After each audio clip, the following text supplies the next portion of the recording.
The preceding program was paid broadcast. Any ideas, comments, and opinion expressed by the program hosts do not necessarily reflect the views and opinion of the station. The program and its producers are not affiliated with the station. Ang pulong San Diyos nagpahayag sa aton sa naunang Tesalonica, Kapitulo 5, versikulo 16. Magkalipay sa gihapon. Ang aton kabuhing Kristohanon, isa kamalipayon nga pangabuhi. Ini tungod sang aton malig-on kag nagapadayon nya kaangtanan sa aton nya Dios bilang aton nga amay kag kita iya nga mga kanakan. Kag tungod sini makapadayon kita sa tunga sang mga halit sa sala sa aton kabuhi nga malipayon sa pagpangabuhi sa gihapon. Gani pagigupod kamo sa akon. Kay sa sulod sining 30 ka minutos, aton pagapamlandungan sa pulong sa Ginoo ang kalipay sang Dios. Diri sa aton palatuntunan sa kanginan, tinapay sang kabuhi. Ang dinalan sa kasulatan sa aton na sininga adlaw makita sa mga kasulatan ni Juan sa Juan Kapitulo 16. Kag akon pagabasahon ang versikulo 23 kag 24. Ang pulong San Diyos nagpahayag sa aton sa Juan Kapitulo 16, versikulo 23 kag 24. Sa sadtong adlaw, hindi kamo magpamangkot sa akon. Sa pagkamatuod, nagasiling ako sa inyo. Kung magpangayo kamo sang bisan anong butang sa amay, ihatag niya ini sa inyo sa akon ngalan. Tubtob karon wala pa kamo makapangayo sing bisan ano sa akon ngalan. Pangayo kag magabaton kamo. Agod nga ang inyo kalipay mabugos. Amen sa kalantahon nga aton nga ginpamatian. Standing on the promises. Sa 2 Peter chapter 1 verse 4 nagpahayag dira ang alagad sang Ginoo nga amo si San Pedro, whereby are given unto us exceeding great and precious promises. Katahom sa sina nga kamatuoran, kay ang Biblia mismo kasulatan sang mga saad ukon promesa. Ginatawag ini siya the Book of Promises. Kaya ang kamatuoran nga masapwan naton sa pulong sa Ginoo nga ang ini nga kasulatan nga halin mismo sa Dios. Amo ini ang naghatag sa imo kag sa akon sang kasiguruhan sa aton nga pagpangabuhi, ang iya promesa. Kag diri sa iya promesa aton ini pagabatunon pagi sa aton nga pagtuo. Kag subong man nga amo ini ang magahatag sa aton sing paglaom kag kahulugan sa aton nga pagpangabuhi. Katahom bala no kay kun aton bala nga usisaon nga ang makapadayon kita sa pagpangabuhi. Ayan sa tawhanon aton nga eksperyensya o kun sa aton man espirituhanon gid nga eksperyensya. Masami nagapadayon kita tungod may ginalauman kita. May butang kita nga ginatubang sa unhan. May mga butang kita nga ginalauman naton nga mabaton naton sa unhan. May mga butang kita nga ginatanaw nga yara sa palabuton naton kag tungod sini amo ini ang butang nga nagatag sa imo kag sa akon sing kusog sa kabakod nga magpadayon kag sa aton espiritual ni kabuhi amo man sini. Katahom kay ang pulong sa Ginoo saad sa aton. Kag amo ini ang kamatuoran nga dapat gid naton nga sandigan sa aton nga pagkabuhi upod sa aton Ginoo si Kristo. The best is yet to come. Ang pinakamaayo magaabot pa. Kung sa aton pa ining aton nga pagpangabuhi subong. Kung nabatsagan mo nga kaayo sa imo pagpangabuhi subong, imo gid gali nga dumdumon nga may labing maayo pagid nga pangabuhi nga imo kag akon nga maangkon sa pila ka adlaw. Kag amo ini ang maghatag sa imo kag sa akon sang paglaom kasiguruhan nga makapadayon kita. Katahom sini kay naibaluan naton nga ang saad, ang kaligunan kag ang katumanan sang saad depende gina sa nagsaad. Di ba? Kung ang nagsaad butigon, anong matabo? Ang saad nagadipindigid sa nagsaad. Bisan ano pa nakadako sang ginsaad sa aton. Kung ang nagsaad sa aton hindi ta masaligan, wala gid ina singpulos. O kun bisan gamay ra na nga saad, pero naibaluan nato niya ang nagsaad sa aton, himuon niya gid ina ang ina nga butang makatag sing kaligunan sa aton. Ti amuman ina sa aton nga Ginoo, katahom kay ang aton nga Ginoo indi magbutig. Kag tungod sini malig-on kita. Subong sa ginambaldri ni Pedro sa aton. Mga dalagko kag labing malahalon nga mga saad.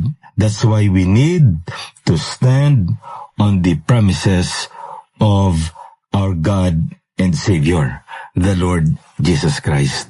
Na bag-o kita magapadayon sa pagtuon naton sa pulong sang aton ni Ginoo, may mga available pa kita diri nga mga Bibles nga pwede gid naton mapadala kag mapanghatag sa inyo. So kung may ara dira sa aton nga nagapakig-upod ikaw sa pagpamalandong sa pulong sa Ginoo paagi sa aton ni broadcast, tinapay sa kabuhi, pwede gid ikaw makapadala paagi sa pag-text sa imo nga pangalan kag kompleto nga address sa aton diri agod nga mapadalaan kamo sang libre nga kopya sang aton nga Biblia.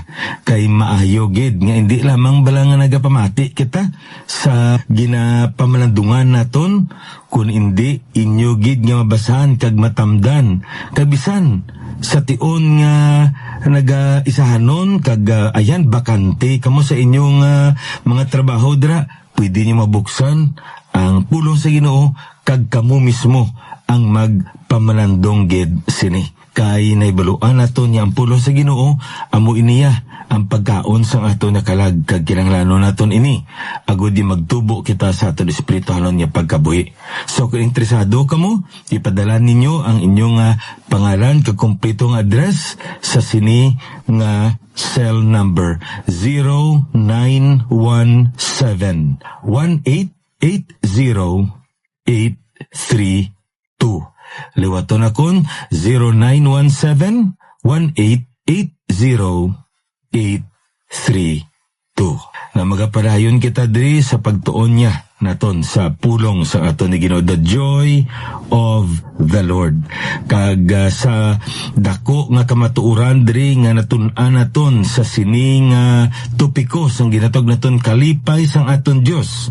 Amo nga ang kalipay isa ini sa ginatuwag naton pribiliyo kinamatarong nga ginhatag sang Ginoo sa imo kag sa akon bilang iya nga mga tumuluo. So, joy is the birthright of every believer.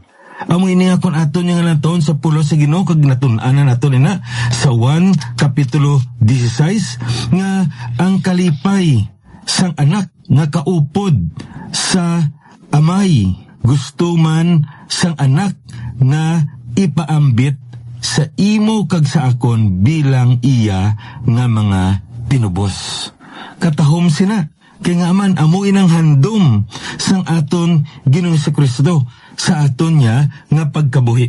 Kag naibaluan naton niya importante ini. Kay nga man, may mga butang nga imo kag akon yan eksperyensyan nga wala yung eksperyensyan sang hindi tumuluo. O kung sa mga katawan nga hindi iya sang Diyos. Ti sa ginambal naton, ato na ining rin sa isay, kag ako lamang iniliwato, no? Nga man, number 1, we are saved from the greatest threat. Naluwas kita ya sa pinakadako nga katalagman nga ginatubang sang tawo. Ano ina? Ang linaw nga kalayo. Ang paghukom sang iya nga sala. Kay nga man, paagi sa kay Kristo Jesus, ginukmana ang ato niya sala. Kag tungod sini, naluwas na kitaya sa pinakadako nga katalagman nga matubang sa tawo. Kag isa ina siya sa mga gintunaan nga ikaw kag ako dapat malipayon kita. Kay nahuklasan na kita sa sina nga pamahog ang linaw nga kalayo. Ikadua, we are given the greatest position. Ano ina nga posisyon? Child of God. Tanan-tanan niya tao, we are created by God, but only those who placed their trust, their faith upon the Lord Jesus. These people are considered as child or children of God. Pinakataas na, taas pa na siya sa titulo sa mga presidente sa mga nasyon, o kon presidente sa isa ka korporasyon, o kon tag-iya sa mga kadutaan, kag subong administrador ayan sa isa ka eskwelahan. Child of God. Kag ano pagid dira nga makita naton, we are recipients of the greatest act. Ikaw kag ako, manugbaton kita sang pinakamataas, pinakamaayo nga mabuhat sang Dios sa imo kag sa akon, kag amo ina ang pagpahayag niya sang iya gugma sa imo kag sa akon, paagi sa pagtubos niya sa aton gikan sa aton nga mga kasalanan. Ti ano pagid, we are destined to the greatest place. Ikaw kag ako, patod na tangdo na kita nga magpuyo sa pinakamaayo nga doog, kag amo ina ang bago nga langit, bago nga duta, the kingdom of God. Ti ina nga mga butang kag madamo pagid, amo ina ang gintunaan sang aton nga kalipay. Kag tungod sini kung aton nga lang taon, the Christian life is a happy life, a rejoicing life. Amo na nga naghatag sa aton sa mando, rejoice in the Lord always. And again I say rejoice. Ngaman, kay ang Kristohanon nga pagkabuhi, malipayon nga pagkabuhi. Ini tungod sa ginambal naton sa mga butang nga aton nga naangkon, kag subong man may pribilehyo kita nga aton gid na eksperyensyan ini. Pero nga aton pamangkot bala nga madahamo sa mga ginakabig nila ko galingon nga Kristohanon, pero do hindi mo man makita ang Kristohanon nga kalipay sa ila nga kabuhi. Do hindi mo man makita nga malipayon sila sa ila nga kabuhi. Isa ka butang nga masapuan naton nga mo sini. Tungod may mga butang nga wala nila nahibaluan nga amo ini ang naghatag sang dako nga pagpamalabag sa ila pagkalipay sa aton nga Ginoo. Amo ini ang mga butang nga nagapamalabag, nagaupang nga mangin malipayon sila. Amo ining mga butang nga nagapugong sa ila nga maka-eksperyensya sa matutuod nga kalipay. Nadumduman kung isa bala sini ka istoryano nga ining isa gali ka ginatawag naton bala nursery rhyme. Abot ko na nabatian nyo na ini. A ring around a rosy, a pocket full of posy, ashes, ashes, we all fall down. May kanta nga na, no? Hay naakanta sa mga kabataan bala na, mga kindergarten, mga nursery, amo na ang ginakanta. Pero ina gali nga kanta, bunga ina sa ginatawag natong Dark Ages. Sa history bala sa aton kalibutan, didto sa Europe, ang natabo sini, amo nga naglapta ang isa ka ginatawag naton pandemic, no? May masakit nga naglapta sa bilog nga Europe nga sa 4 ka tawo nga naga-star sa Europe, 3 gid ang napatay sang sini nga masakit. Gintawag nila ini nga bubonic plague.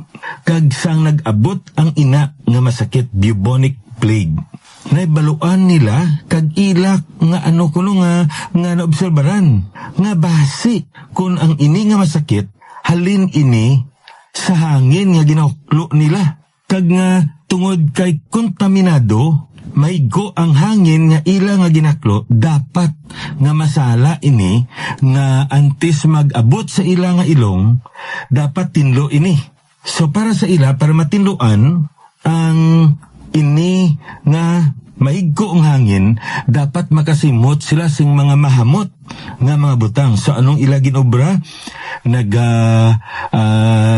Tiyog sila, no? Sa kaagahon, nagatiyog sila sa isa ka pungpong sang mga rosas. May ara dra nga ginatag naton nga bush of roses. Dra sila nagatiyog kag nagalakat kag nagasimhot sang hangin nga mahamot. Ti mabulubudlay kay may mga ginaobra sila. Ti ang ila ginaobra ko no, among nagabutang sila sang poses, no? Nang isa man ka sahi sang bulak, ibutang nila sa ila dira nga bulsa sa kilid sang ila dira nga mga bayo. Agod nga samtang nagalakat sila, kundi mo sila malakat, makasimhot sila sang mahamot nga bulak. Agod nga para sa ila matinuan ang inanghangin nga ila nga ginahaklo. Pero masubo lang kay do amo man Japon. So ang hambal nila base tungod nga ang hangin nga ara na dan sa lawas ng tao mahiggo. So dapat ipagwaon ini. Paano ini pagwaon? Ti gahaboy sila sang abo para nga mairitar ang ilang ilong, agud makapangatsi sila, agud nga magwa tong malain nga hangin nga sa lawas nila.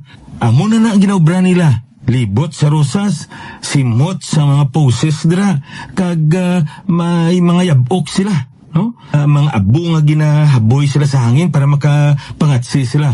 Pero anong katabo? We all fall down. Nagakapatay man sila gyapon.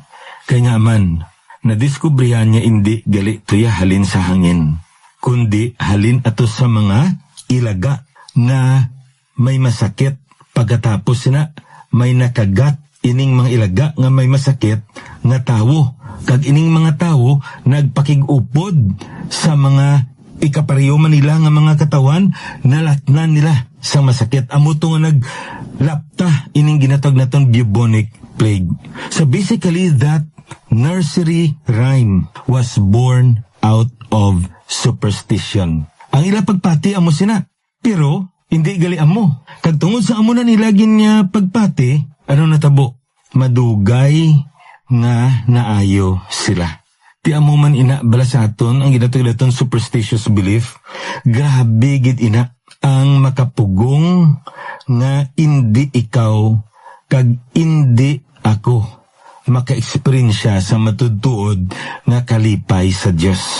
Kaya nga aman, ining mga butang kung kaisa ginapatihan naton, nga hindi gali amo ini ang naghatag kaupangan sa aton. Kaya mo na nga dapat naton ang daman. Kay may mga butang kung kaisa nga amo ina ang nagapamalabag, agod niya hindi kita maka-eksperyensya sa matutod nga kalipay nga ginhatag sang Ginoo sa imo kag sa akon. Di sa nakita naton, one of the many hindrances is disobedience to the command of God or sin. Nakita ito na sa kabuhi ni David. Now, ikaduwa diri nga aton nga pagatun-an subong ang ginatawag naton prayerlessness. The moment we neglect prayer, the moment we forgot to pray, we will gradually lose our joy in the Lord. Amo na akong aton niyang galang taon, tamandig lang kasimple ang ginhambal diri sang aton Ginoo si Kristo. Ask and you shall receive, that your joy may be full. Agud nga matuman, mahimpit, mabugos na to ng aton nga kalipay. Anong aton obrahon? Mapinangamuyuon kita dapat. Amo na kasimple diri ka matuoran niya makita naton sa pulong sa Ginoo. Now, ang pamangkot, ano gid ang yara sa pangamuyo nga amo ini ang makatag sa aton sang kabugusan sang aton nga kalipay. Nga kinanglanon gid naton magpangamuyo. Kaysa may pangunauna kita, nga kinanglanon pa naton mga muyo. Kabalo naman ang Diyos ang aton nga kinanglanon, nagambal man sa gani nga, antes pa kita mga muyo, balaan niya na kung ano ang kinanglanon ta, tinga kinanglanon pa naton magpangamuyo, kung ay baluan naman sa Diyos, kag kabalo naman ang Diyos sina, kag gusto man sa Ginoong himunan aton kinanglanon, kag kaya man sa Diyos, nga maghatag sa aton kinanglanon, pero nga dapat gid kita magpangamuyo. Anong yara sa pangamuyo? Nga ang aton Ginoo malipay sa paghatag sang kabugusan sang aton kalipay kung magpangamuyo kita. Kung aton isisaon sing maayo ang pulong sa Ginoo, ang pagpangamuyo isa ini siya sang mga ginatawag naton palatandaan nga ikaw kag ako sa tion nga magpangamuyo kita, nagapakita kita sa aton pagsalig, pagtuo, pagdepende sa aton nga Ginoo. Kay kun mga muyo kita, ang matutod yung pagpangamuyo, may pagpaubos.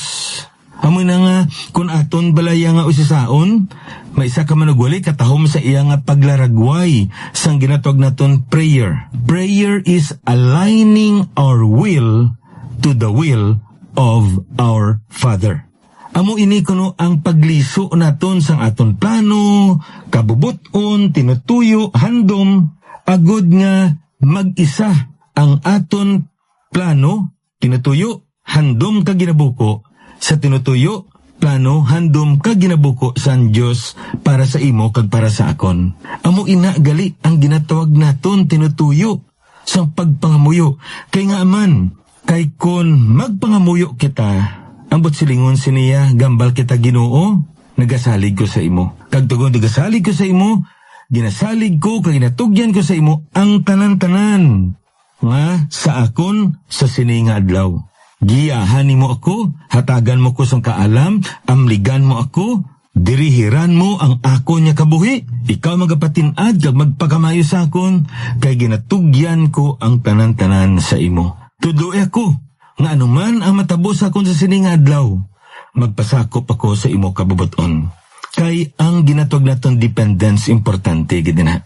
Kay kun ikaw kag ako magadepende sa aton nga kusog kabakod kinagmanig kasarang, mangin miserable kita. Apang kun ang saligan naton amuya ang kusog kabakod igkasarang sa aton Ginoo, kag kilalahon naton nga ang aton igkasarang maluya kag tam-an kalimitado, nibuluan naton nga Ginoo magapatinad sa aton. Kagatagan niya ikaw kag ako sang matutuod niya kalipay. Ayhan ang ginekspektar naton, hindi amo sang samabaton naton.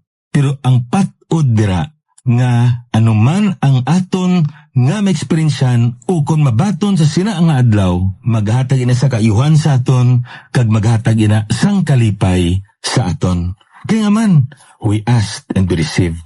Nangamuyo kita kagin sabat san Diyos. Amo na akong aton yung ngalang taon sa pulong sa Ginoo, masapuan naton. Nga nagambal siya, ask and it shall be given you.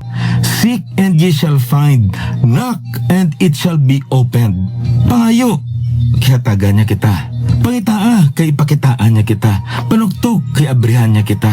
All we need to do is to pray. Ano man ang ginatubang masubong abyan kag utod sa Ginoo, I challenge you this. Bring it to the Lord in prayer. Failures, disappointments, discouragement, lack, take it to the Lord in prayer. Amo na ang isa sa mga kalantahon nga aton nga maduduman partisina. Tugyan ta sa Ginoo. And you will be surprised kung paano gamiton sa Ginoong ina nga mabutang agod mapakamayo niya ikaw, agod nga matuman niya ang iya saad sa imo, nga ang imo nga kalipay mabugos, that your joy may be full. Kabay pang Ginoo magkapakamay sining pulong nga aton ginpamlandugan sa Madasoni Broadcast. Inanyabyan, alagad sa kanginan, Pastor Neil Vilches, ang Ginoo magkapakamayo sa inyo.